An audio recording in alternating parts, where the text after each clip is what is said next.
네, 안녕하세요. 오늘부터는 20세기 교회의 교부로 알려진 칼바르트의 책을 함께 읽어보려고 합니다. 교회의 신앙고백이라는 책인데, 이 책은 바르트가 1941년부터 43년까지 겨울학기마다 스위스 뉴샤텔 지역에 불어를 사용하는 목회자들을 대상으로 개혁자 칼뱅의 제네바 신학문답서 사도신경 부분을 강의한 걸 정리하여 출판한 책입니다.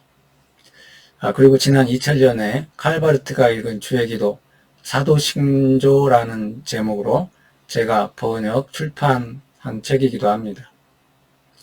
일반적으로 바르트의 신학에 접근하는 것은 쉽지 않다고 말들을 합니다. 왜냐하면 그의 신학 사상이 워낙 방대하고 깊기 때문이죠. 그런데 이 책은 목회자들을 대상으로 일반 신자들을 위해서 가장 기본적인 가르침을 정리한 신학문답을 해설한 책이기 때문에 바르트의 저서들 가운데에는 가장 접근하기 수월하고 이해하기 쉬운 책이라고 할 수 있을 것입니다. 또한 이 책의 장점은 이 한 권의 책으로 우리 개혁교회 두 분의 스승, 개혁자 칼뱅과 20세기 칼뱅의 현대적 해석가로 알려진 칼 바르트의 가르침을 접할 수 있는 점이라고 말할 수 있을 것입니다. 오래전 일이지만 이 책을 번역하면서 가슴이 뜨거워지고 벅차오르는 감동을 느꼈던 것이 생각납니다. 여러분도 이 감동을 느낄 수 있으면 좋겠습니다. 오늘 신학문답 1에서 4까지 살펴보겠습니다. 질문 1입니다. 인생의 주된 목적은 무엇인가? 하나님을 아는 일이다. 자, 여러분 인생의 목적을 뭐라 생각하십니까? 세상 사람들은 아마 이런 질문을 받는다면 오래 고민할 것 없이 돈 많이 버는 것이다, 권력을 얻는 것이다, 학문의 높은 경지에 이르는 것이다, 명예를 얻는 것이다, 이런 다양한 대답을 하겠죠. 그리고 또 그렇게 열심히 사는 것도 그러한 것들을 얻고자 하는 것이 아니겠습니까? 그런데 칼뱅은 그리스도인들이라면 인생의 주된 목적을 하나님을 아는 일에 두어야 한다, 이렇게 말하고 있습니다. 여기서 목적이라는 말은 프랑스어로 횡이라는 단어인데 이 말의 사전적 의미는 끝, 종말입니다. 그런데 칼뱅이 이 단어로 말하고자 했던 것은 단지 끝, 마지막을 말하는 것만이 아니라 인간의 삶 내내 그와 함께하는 어떤 것, 그것을 말하려는 것이었습니다. 목적은 이렇게 삶의 의미, 삶의 목표와 같은 것입니다. 목적은 인생의 마지막이 아닙니다. 그것은 하나의 계속되는 행동이고 그 행동은 하나님을 아는 일이 되어야 한다라고 하는 것이죠. 물론 세상에는 해야 하는 많은 일들이 있습니다. 가족을 위해서, 또 직장일, 국가에서 할 일들, 이런 등등의 많은 것들이 있지만 칼뱅에 의하면 그러한 일들은 단지 2차적인 목적일 뿐이고 그 일들은 하나님을 아는 이 주된 목적과의 관계 속에서 행해야 하는 일들이라고 말합니다.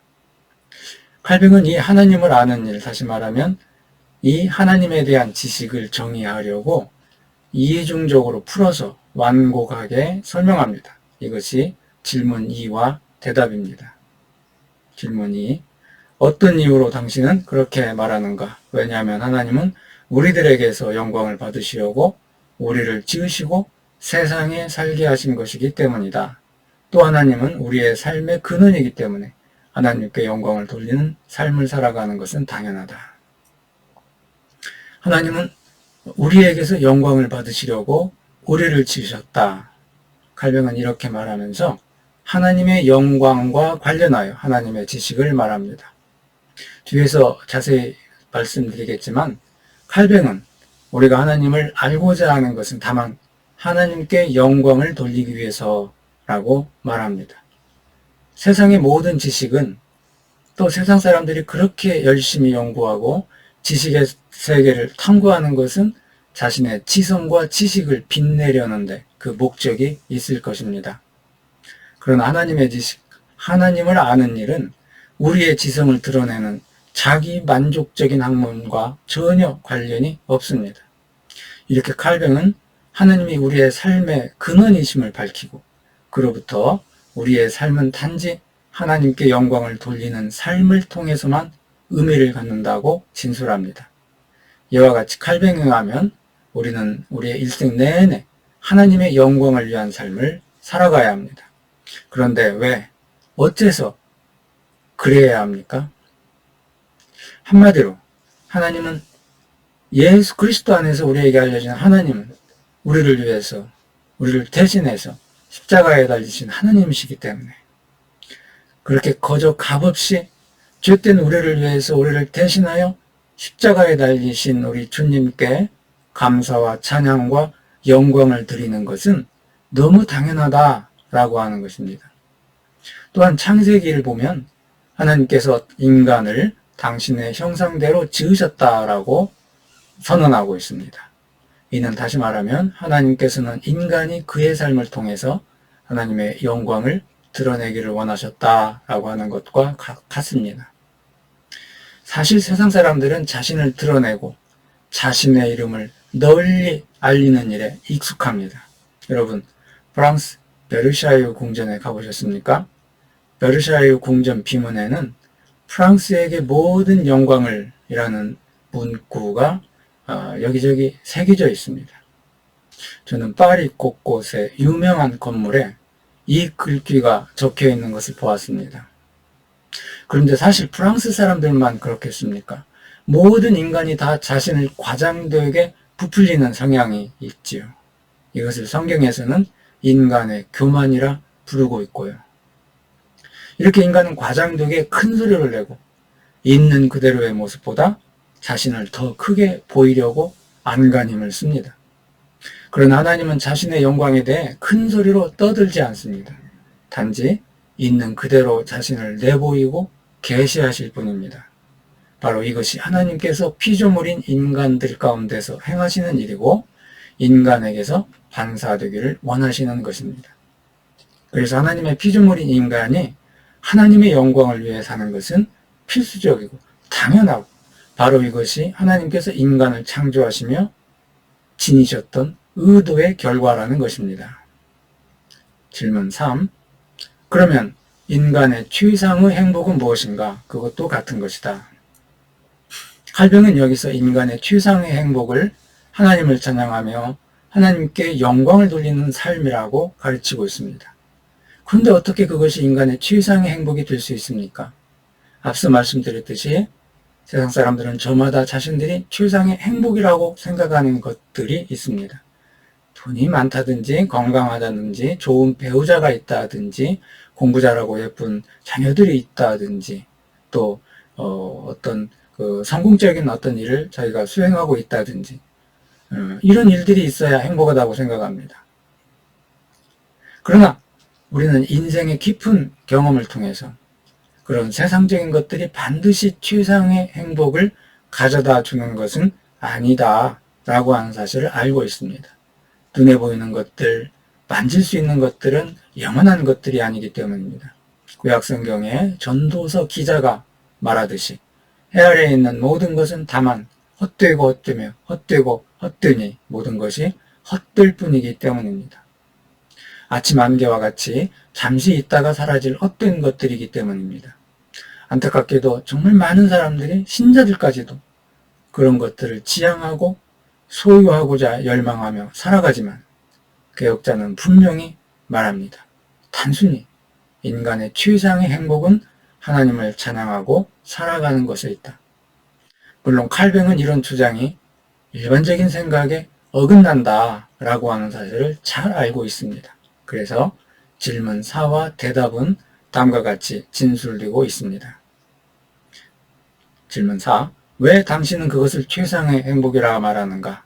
그 까닭은 만약 이것이 없다면 우리의 상태는 짐승들보다 더 불행할 것이기 때문이다. 여기서 칼뱅은 단도직입적으로 말합니다. 인간이 하나님을 찬양하고 하나님께 영광을 돌리는 삶을 살아가지 않는다면 그는 짐승보다 못한 존재라고 말하고 있습니다. 사실 짐승들은 그들을 제외한 그리고 인간을 제외한 삼라만상 모든 것은 하나님께서 그들을 지으시고 원하셨던 대로 그렇게 살아가고 있습니다.